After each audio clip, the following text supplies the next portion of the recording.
Hello everyone. Right now it is Saturday. I'm doing this a day earlier. Anyway, let's go ahead and get into chapter 10. We are looking at the 7th week of the 8-week session, blindness and low vision chapter today. For chapter 10 you have discussion, the quiz, and then observation report due Wednesday, and then you have 1 week left. So anyway, let's go ahead and get started. You'll notice on the first slide of chapter 10, you've got your week assignments. Please take a look at that. The same slide for chapter object this week about blindness and low vision. Have fun with the discussion board this week. I'll try to make sure you have somebody you can trust for this. I normally have a lot of fun with this from what students. So anyway, you'll be able to state briefly instructional implications of 3 general classifications of visual impairments used by educators. You'll be able to describe how low vision and blindness affect learning, motor development, identifying the estimate prevalence of children with visual disability. Be able to compare the educational goals and instructional methods, and then explain how the educational placement of the 3 classifications you will need to know and get definitions for. Totally blind, functionally blind, and low vision are the 3 classifications. Then look at that, the instructional implications. The 3 classifications are totally blind, which means they have no vision whatsoever. Functionally blind receive so little information from vision that other senses. And these general classifications imply that for the first 2 types of students, instruction should primarily focus on teaching the child compensatory skills such as learning to read Braille and mobility training. For children with low vision, classroom adaptation like optical devices and large print can be used as assistive technology to support the student when reading or engaging in activities that require sight. The age of onset of visual impairment is also important considering in programming. Children who have been blind from birth have no visual history to apply to their current learning needs. Adventitiously blind children, on the other hand, have had some visual experiences which typically facilitate the teaching of many skills. So, in other words, if you're working with a student who is functionally blind or totally blind, you're going to have an O&M, orientation and mobility person, be able to come in. We worked with a student for several years. That person would come once, twice a week, maybe a little bit more, a little bit less, depending on the student, and they would walk the building and help with use of the cane, help with use of where things are at, and teach the student more about their mobility and the usefulness of the cane and things like that. But they would come in. Right now, we're at UCM. If we're working with a student that is blind, typically what they will do is they'll work with vocational rehabilitation for the blind, and then which will mean that they will make sure that the student knows how to use technology before they come, because university setting, they're not going to be working with the student on how to use technology, where when you're looking K through 12, it is the school district's responsibility to work with those students and assist them and get them devices that can assist them. So hopefully K through 12 will be working with that technology so that during high school ages especially, they will have that student working with ways to help them developmentally and after high school as far as technology in real life situations. But O&M is a big part of that also, in having the student typically before school. O&M would be working with the student on getting around campus. How many steps from here, how many steps to here, things like that. What could they utilize in their senses to know where they're at in different places, in different settings. So O&M is very important for those first 2 types of students. But when you're working with a student with low vision, it opens up some possibilities. I've worked with a student before that had low vision, and typically what that means is they can wear some glasses that can assist them and where they can, be able to use their sight as a primary means of sense. It may mean that the teacher has to enlarge everything that they utilize. One worksheet, for instance, when I was working with a student, one worksheet would actually be about 4 pages by the time they enlarge. We had a para that worked really well with one of our students, and unfortunately, and we did have to stop this because this is not what a para is used for, she would have other teachers that would give her the worksheets for her to do instead of the teachers to do, and I don't recommend that. That shouldn't be a paraprofessional's job to enlarge worksheets for teachers. That would be the teacher's responsibility. But that's basically what they would do. Early on, before computers were had the accessibility options, there's a big machine that takes about one large desk that had to follow that student from school to school, so that if there was an assignment online or assignment using the computer or assignment using typing, they would have to go to whatever room this device was in. Typically it would be best to be put into a library setting so that the student could just go to the library and use that computer and enlarge anything that on the screen so that they could do the assignment. The other part would be large print books. The school would look at what classes that student is taking the next year, make sure that they talk to all the teachers that the student would have, and make sure they had the current books that they would be using that next year, and then they would get those ordered normally around the April-May time setting, maybe even a little bit before that, and then those books would be made. And the thing is, one textbook, let me pull down one as long as my other books don't fall down.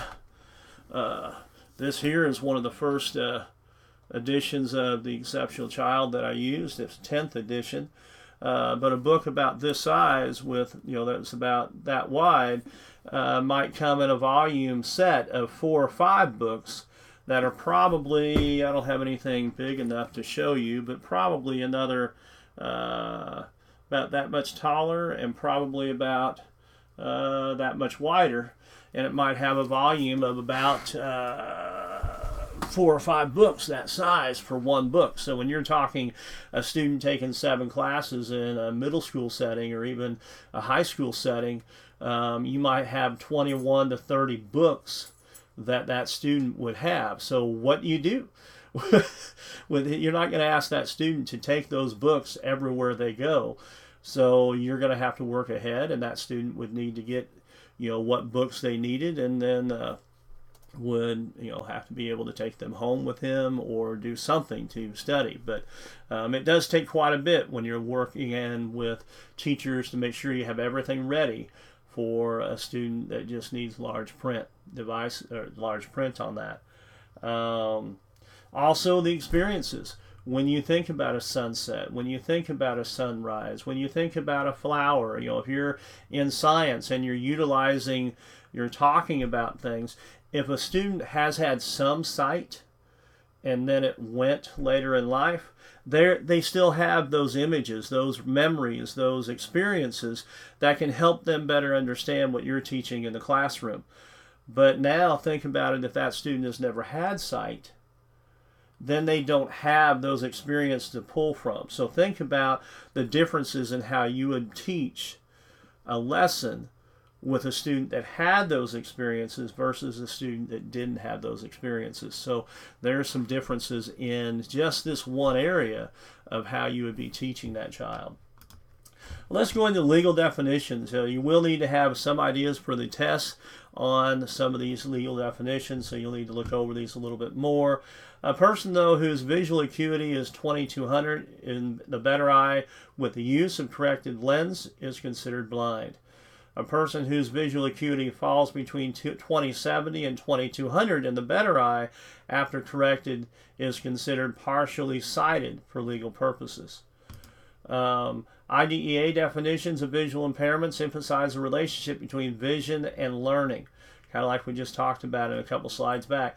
Totally blind receives no useful information through the sense of vision and uses tactile and auditory senses all for learning. while functionally blind learns primarily through the auditory and tactile senses, where low vision still uses vision as a primary means. Age of onset. You've got congenitally blind. Visual impairment is present at birth, and a background of learning through hearing, touch, and other non-visual senses is how that student's going to have to learn. Whereas we just talked about the adventitiously blind, visual impairment is acquired, a visual memory of things is retained. So they do have some of that for this teacher and the student to utilize. The cognition and language perform more poorly than sighted children on cognitive tasks requiring comprehension or related different items of information. Impaired or absent vision makes it difficult to see the connections between experiences. Think back to your childhood, to your elementary school. Think back to how you would teach. A lot of things are built on other things that you've learned. And so if the child is adventitiously blind, meaning that they have had some sight, they can connect some of those past experiences to new information, which is a lot of the things that teachers utilize. The connections between experiences can help in teaching, can help in learning. And so you may not have, in some students, the ability to use that. Visual impairments precludes incidental learning, and abstract concepts, analogies, and idiomatic expressions can be difficult to understand without sight. So think about some of those things as you're thinking about this. Characteristics: motor development and mobility. Visual impairment often leads to delays and deficits in motor development. So you may have some PT type things going on. 4 functions of vision and the acquisition of motor skills. You've got motivation, spatial awareness, protection, and feedback. A child without clear vision may move less often because movement in the past resulted in painful contact in the environment. Think about that, and I think you'll get that experience here later on in this week, or at least you should. Social adjustment and interaction. Children with visual impairments play and interact less during free time and are often delayed in social skills. Many struggle with social isolation, inability to see and respond to other social signals, and stereotypic behavior. The inability to see and respond to social signals of others reduces opportunities for reciprocal interactions. I mean, just think about it. Many times, whether you realize it or not, you are utilizing social cues. You're utilizing the facial expressions of others and other items that you use by your sight. And with students that have visual disabilities, functional or blindness, they don't have that ability to use that. So you have to make sure as a teacher that you're realizing this and make sure that you're finding other ways for them to learn in these social environments. One question I'd like you to stop a little bit here and think about is, how did blindness and low vision affect learning, motor development, and social interaction? We just talked about a few of those. So write a few of those down, and then, and while you're doing this, go ahead and pause the video now and go ahead and write some down real quick.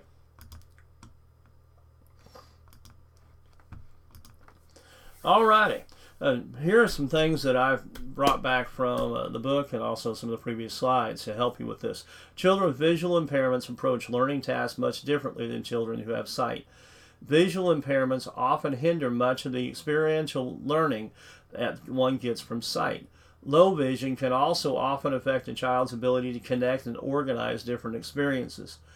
Visual impairments have a profound impact on a child's ability to move about his or her environment. Because of the reduced movement, children who are often blind or functionally blind often have slower motor development than do sighted children. Compared to sighted children, children with low or no vision play and interact less during free time. These children are often not asked to go to a movie or a ball game, for example. However, there is no evidence that suggests that these challenges to learning, mobility, and social interaction restrict the potential of children with visual impairments. So you need to make sure that you're working around that and that you're helping your student in those areas to succeed. Wanted to go back and make sure you understand incidental learning. Children in this category don't learn from incidental learning. Incidental learning takes place when children learn from experiences and interaction with their environment. Blind children don't spontaneously make connections between experiences. Visual impairments prevent most of incidental learning, and we utilize that a lot in teaching. If you really think about it, think about in the past. Think about ways that you have learned through incidental learning from connecting those experiences to things in the past. Characteristics, social adjustment interaction. Some individuals with visual impairments engage in repetitive body movements or other stereotypic behaviors such as body rocking, eye pressing and poking, hand flapping, and hand weaving. Many persons who have lost their sight report that the biggest difficulty socially is dealing with the attitudes and behaviors of those around them. Prevalences, fewer than 2 children in 1,000 have visual impairments. Only 1 in 200 to 250 of all school-aged children with IEPs are served under the category of visual impairments. And for example, during 2012-2013 school year, approximately 28,000 children ages 3 to 21 received special education services under the category of visual impairment. So you will not have too many of these students in your classes. I think in the past, I probably have only, in the high school, in the K through 12 setting, I think I've only served 2 or 3 that were classified under visual impairment. And one of those was actually classified visual impairment with a learning disability. So, you have a few multiple disabilities that are put in place here. In college, I've worked with one student that was visually impaired. So you're not going to see a lot, but you do need to have a general understanding and at least resources so that you can go to those resources whenever you have a student with this. And typically your district is going to have resources available to you. You'll be able to utilize some of those things in the classes. Many school-aged children with visual impairments also have another disability and are served under other disability categories such as deaf blindness. The number is much larger than the data reported for IDEA. Like, for example, the American Printing House for Blind reported 51,974 children from birth to age 21 were eligible for services in 2014. Next, I have another question. I'd like for you to pause a little bit after reading this question and then write down what your thoughts are. How might the fact that visual impairments are a low incidence disability affect the child's access to special education and related services? Go ahead and pause this video and write down some of your thoughts, and then we'll go to the next slide. Alrighty. Well, as with other disability categories, the continuum of services in least restricted environment is of paramount importance. For students, this may mean that part of their day is spent in a specialized classroom for mobility training. In addition, some vision professionals reject non-categorical special education services for students with visual impairments because of the nature and needs that students often have. However, financial restrictions may require some public and residential school programs to consolidate their services.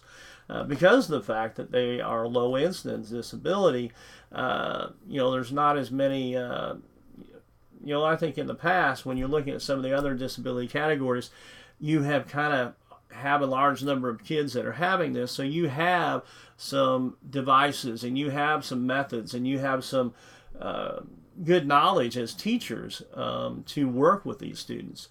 But when you're looking at a low incidence disability like blindness and low vision, I don't think there's as much experiences out there from the teaching perspective, and also not as many AT devices out there that schools have purchased or done in the past too, kind of as part of that.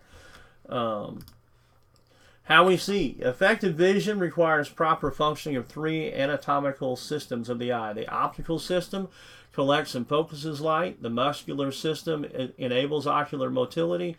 And the nervous system converts light energy into electrical impulses and transmits that. You just need to know the general idea. I don't know that I would spend a whole bunch of time on here. Now I know this next slide. You will need to know a few of these general things and what they do. So I'd look in the book and, cornea, aqueous humor, the pupil, the lens, the vitreous humor, and also the retina. Kind of know what their purpose is for sight. Causes, you've got refractive errors, you've got myopia, which is nearsightedness, and hyperopia, which is farsightedness. You've got structural impairments like cataracts, glaucoma, nystagmus, and strabismus. Cortical visual impairments, you've got suspected damage to parts of the brain that interpret visual information. So you've got different causes that can affect vision and in that area. Educational approaches. There are a few in here that you will need to definitely look at for the upcoming quiz and test. Braille is a primary means of literacy for people who are blind. You've got Braille as a tactile system, reading and writing composed of raised dots. You've got Braille technological aids. You've also got tactile aids and manipulatives, and you've got technological aids for reading print and computer access. So make sure and know, especially the three in red, go back and get a little bit more of an idea on that. Specialized instruction, 75 to 80% of school children that have visual impairments have some potentially useful vision. Children with congenital low vision view themselves as a whole, generally view the environment as stationary and clear, and may have a sense of visual beauty, enjoy visual abilities, and use vision to learn. Low vision offers a different aesthetic experience, and vision is not always the most efficient or preferred method of functioning. Visual efficiency encompasses the following skills: awareness, fixing or locating, scanning, tracking, gaze shifting, discriminating, and visual sequencing. And also the functional premise underlying the development of visual efficiency is that functional vision is learned behavior and therefore teachable. Optical devices, of course we know glasses and contact lenses. We may not have associated that with that, but they are an optical device. You've got handheld telescopes or magnifiers. A lot of times I've seen school districts that had sheets of paper or clear magnifying parts that student could use if they're low vision, and that way they could utilize that in the classroom. If you're having something set up that really you could not enlarge, that they could have magnifiers or this sheet of magnification that they could use. You've got monoculars or binocular aids that I've seen school districts utilize, prisms and fisheye lenses. Also, closed circuit television system and augmented reality systems are also types of optical devices you'll need to at least be aware of. Reading print, about 62% of students with vision impairments read printed text. So that's good for you all. That's most of these students with this, they have the ability to read text. Now, it may need to have magnification, they may need to have some different lenses and large print, but they can read, which will help you as a teacher. They will be able to utilize much of the aids and books and worksheets and things that you'll be utilizing. There's just a little more time involved. You're going to have to take more time to get those things enlarged and to work with that beforehand to get things ready for the students that you have with a vision impairment. Other factors to consider: the print quality of the material, the font or typeface, the contrast between print and page, the spacing between the lines, and the illumination of the setting in which the child reads. So a lot of those come into play. Here are some adaptations you can use. Number one is proper lighting. There's desks with adjustable or tilted tops, different writing paper, modified worksheets, and chairs with wheels also help those students with low vision or vision impairments as far as in the classroom. So definitely something to think about. Typically you're going to know ahead of time, once you get your list of students coming for the next year, and then you can then make sure that you talk to the special ed case manager or director for your building to find out what needs this child will have in your classroom, and how you may have to rearrange your classroom to better work with the student with a low vision or a vision impairment. So make sure to get those things done early so that they can definitely be in place before the school year starts for the following year. Listening skills. Here's some added items I wanted to put in here. Let me go ahead and do something here on my end, at least with the smaller print. Let me do something here. There we go. Children with visual impairments, especially those that are blind, must obtain an enormous amount of information by listening. 80% of information received by a normal sighted person comes through the visual channel. channel. I want you to read this next part. A listener can process auditory information at more than twice the speed of the average oral reading rate, about 120 words per minute. With practice, students can listen to accelerated and compressed speech at rate speeds up to 275 words per minute without affecting comprehension. So many times, these students can utilize books on tape, books on tech, but it can then be sped up, so they actually can read and comprehend at a faster rate than what you or I probably could. So that's something to think about. Here's another question. So I'm going to read the question and then go ahead and pause and write down some of your answers real quick, and then we'll go to the next slide. Why is it important that teachers know about the types of visual impairments affecting their children in the classroom? So go ahead and think about it. Write down a couple thoughts to see how well you're understanding this topic. All right, well, one thing is knowing the type and severity of the visual impairment is of paramount importance for developing an educational plan to meet the needs of the student.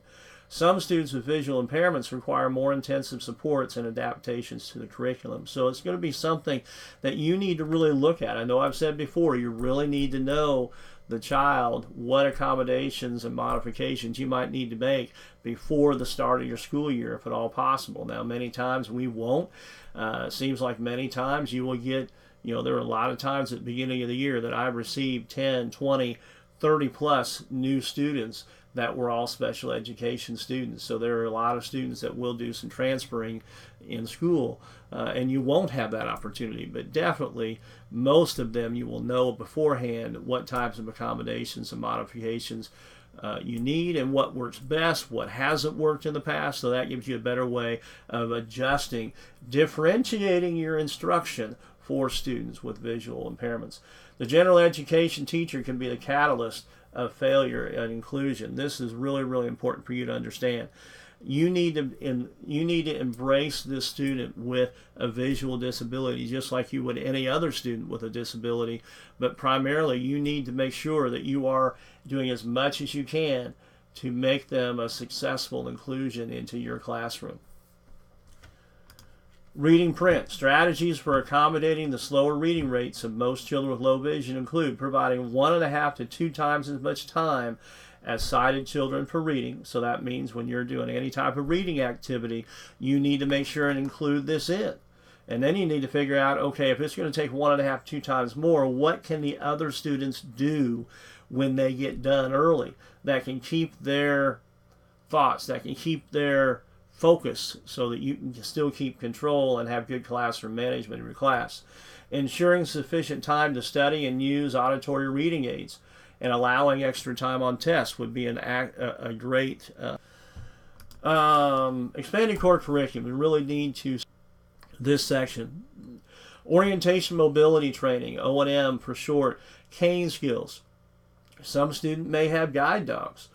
Some may have sighted guides. Some may have electronic travel aids that they can utilize. So it's a great importance. Listening skills, being aware of sounds, discriminating differences in sounds, identifying the source of sounds and attaching meaning to that sound. And again, if they have had some sight, it may be a lot easier for them to attach a meaning to that sound because they have some of that experiences in that. The other thing is daily living and career skills, those functional life skills. And some of this is going to include technology.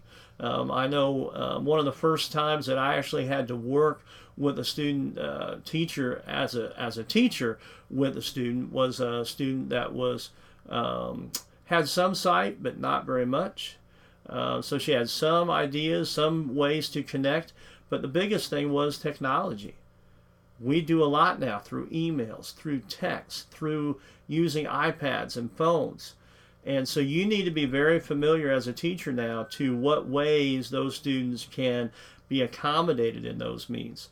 Many of the Windows-based computers and more importantly the Apple-based products have a lot of accessibility options already included in those computers, and all you have to do is be knowledgeable on where they are at and how to turn them on. but be aware it can be a training tool for that student. I had one that was using on Apple. There is a way that anything that comes in can be read out loud to that student, and but the student has to know when to turn them off. Because as you know, many of you've heard some dings on my watch or my phone through this video session. And if I had on the accessibility to be reading it, guess what? Every time one of those would go off, it would start talking to you. I was following my student to class one time and it was behind, and I was hearing voices. And normally I don't hear voices in my head, but this time I did. And what was happening is she had forgotten to turn off the volume in between classes, and she had her iPad in her backpack, and the iPad was actually reading an email that just came through. And that might be embarrassing for that student, because who knows what's on that email. So there is some, some give and take on that, but that is a good life skill for them to use. Next question. How do the educational goals and instructional methods for children with lower vision differ from those children who are blind? So again, we're still talking the same category, but now how would those educational goals and instructional methods change for those that are totally blind, either totally blind or functional blind, compared to those with low vision? So think about that. Pause the video and think about that. Okay. Hopefully you've written a few things down. But a basic goal of special education concerns teaching skills for independent and productive living. Academic skills alone will not accomplish this goal. Learning life skills such as cooking, grooming, managing money, participating in leisure activities, and coping with societal expectations are essential parts of any curriculum for exceptional learners. In addition, children with visual impairment should know how to explain their disability to others and refrain from behaviors such as rocking and head rolling due to undue and often negative attention to their disabilities. Because most students with visual impairment are educated in regular school settings, it's easy to focus attention exclusively on their academic skills. It is important to recognize, however, that academics are only one part of a curriculum necessary to prepare those students with visual impairment for life beyond the classroom. And I know one of them with cooking. And I want to give you a little snapshot of a great experience that I was able to see. We had a student at one of my schools that was blind, and their O&M person was coming in and was teaching him how to cook. And you're going, wait a second, he's blind. Well, yeah, but he's going to have to be able to prepare food on his own at some point, or at least have the ability to know what he can do. Well, what this O&M person had done is they had made a cake. The cake was already made for ease of being able to put it into a lesson. The batter was there, so they put it in and got it going. Wasn't frosted, wasn't any of that. And the students, the way that the student changed as he was making the cake was something I'll always remember. There was a joy on him for doing something that probably he had never thought he'd be able to do, or maybe even didn't even think about doing. But the role that will play in the future will hopefully, anyway, will create a better way for him to learn that he can do things even though he is blind. Placement options. Most children with visual impairments are educated in public schools, so you're going to have to know, whether you're regular education or special education, what you can do to accommodate and modify things for this student while they're in that K through 12 setting. 65% are in the general ed classrooms, while 13% attend resource rooms for part of each day. 11% are served in separate classrooms, and only 4% attend residential schools. Most students who are included in general education classrooms receive support from itinerant teacher consultants, people that can come in and kind of give you some ideas. The most important factor for successful inclusion of students with visual impairments is a skilled and supportive general education teacher. So that's, again, I've said that earlier before, you must help embrace and help transition the student to your classroom, and make sure you have things ready for him or her. Don't let the student or the student's family feel like it's an afterthought when you get things started. All of a sudden, oops, I need a rolling chair. Oops, I need to have this. I need to have that. Get things prepared before the student comes to class as much as possible. Suggesting for supporting students with visual impairment include communication with clarity and respect, and expect and enable independence. What do blind people want from society? They want the opportunity to be equal and the right to be different. They want what everybody else wants. They are a person first with a visual disability. They want the same things. They want to learn the same things. They want to experience the same things. Print and Braille are equal but different. The need for independent travel is similar, but skills are learned differently. Concepts and learning requires different experiences for blind students. The standards and indicators. We'll go ahead and go to that. Let me see if I've checked everything off so far. We talked about what's due. That's in the slide. We just discussed that. While my standards and indicators are getting going here, I'd suggest, if you haven't, that you go ahead and print out the study guide for 10, 11, 12, and 15. That way, as you're going through, you can start answering some of those questions and get them down so that you can start studying right now for the final, which we'll discuss in class when that is. Some of us may have already discussed that. So let's go ahead and get to this one here.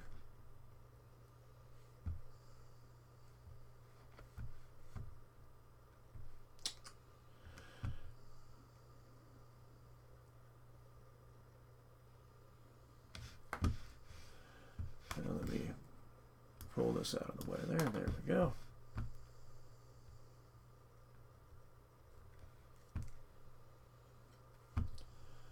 Having a little trouble getting it on the board here.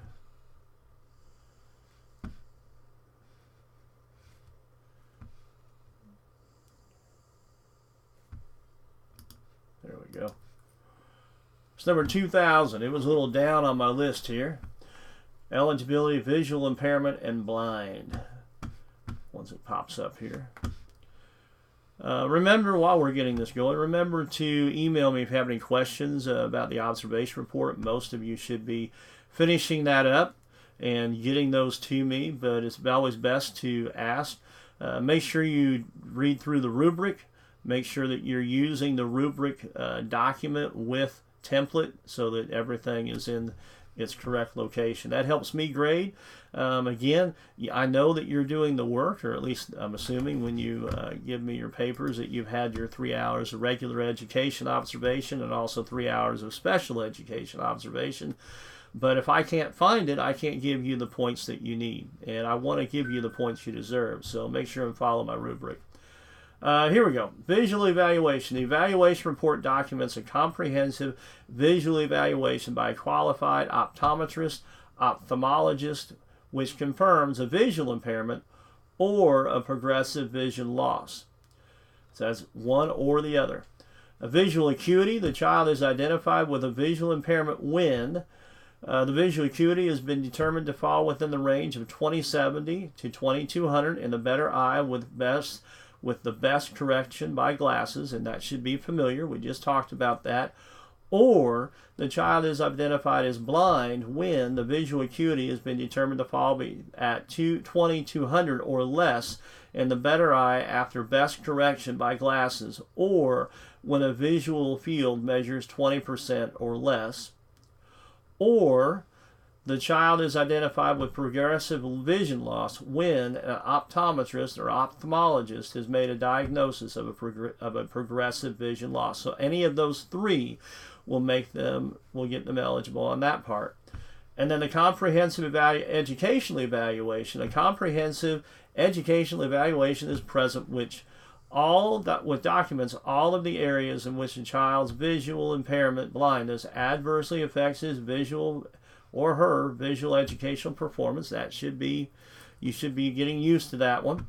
And the documentation includes a description of the adverse educational impact of the visual impairment.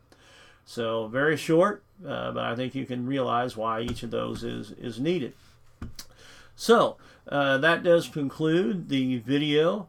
So once you get done with your assignments for Chapter 10 and your observation report, go ahead and move on to Chapter 11. And that is it. I will see you later on.